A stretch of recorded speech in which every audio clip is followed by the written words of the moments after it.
What's up guys, so I'm back with another video, and since we talked about frequency and supercompensation in one of our previous videos, today I would like to address the topic of volume. Now, what is volume in a workout? Volume essentially for a workout session means the total number of sets, reps that you're using in a particular workout session. That is how you should actually calculate the volume of your workout. Now, why is calculating volume important?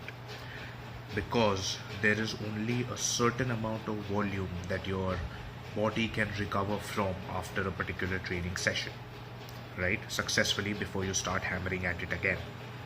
Now, if you exceed that volume, it is going to be counterproductive. So now I'm going to bring in two new terms that you will have to track while programming yourself for training. One is minimum effective volume. Considering the name, it's simple enough to understand that it is the minimum amount of volume that is required to induce that training effect. By training effect, the growth effect, the supercompensation. In order to grow, the minimum amount of volume that is needed is minimum effective volume. The second term is maximum recoverable volume. Now, again, self-explanatory. If the volume exceeds the maximum recoverable volume, your recovery window will be greater than the supercompensation window. So before you have fully recovered, your workout is going to come at you again, or your second session is going to come at you again, and gradually over a period of time you will overtrain. I have made a separate video on overtraining which you can have a look at, and it's not a myth, it's a very, very, very serious situation to be in, right? So maximum recoverable volume is essentially the maximum amount of volume that your body can recover from before the next workout. So these obviously will be different for different people. Your age, your lifting experience, your previous history of injuries, your lifting experience in a particular sport, if you're going to change sport, if you're training for a different sport, if you're just training for bodybuilding, all of these factors will come into play to decide your volume, right?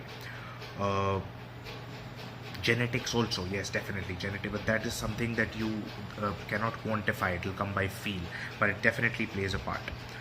It is very important to adjust your volume accordingly, because volume is one of the main criterias that will affect your training and your programming, and also if you overdo it, it is going to make your training counterproductive, as I just mentioned.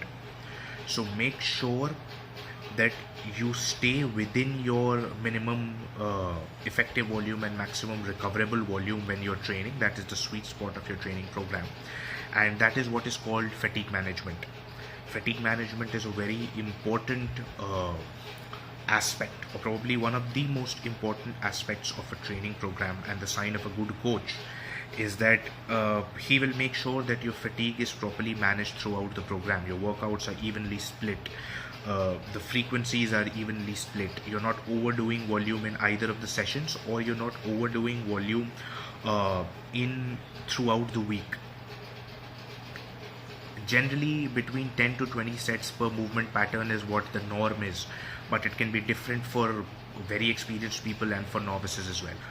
Another factor that will come into picture is whether you're natural or not, because your level of recovery obviously will increase if you're on gear.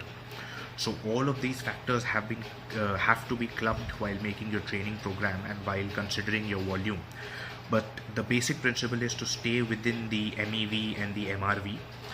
And the key point is to recognize what the MEV and MRV are, and then manage your fatigue in the training program accordingly. And I hope that it is informative, and I'll be seeing you.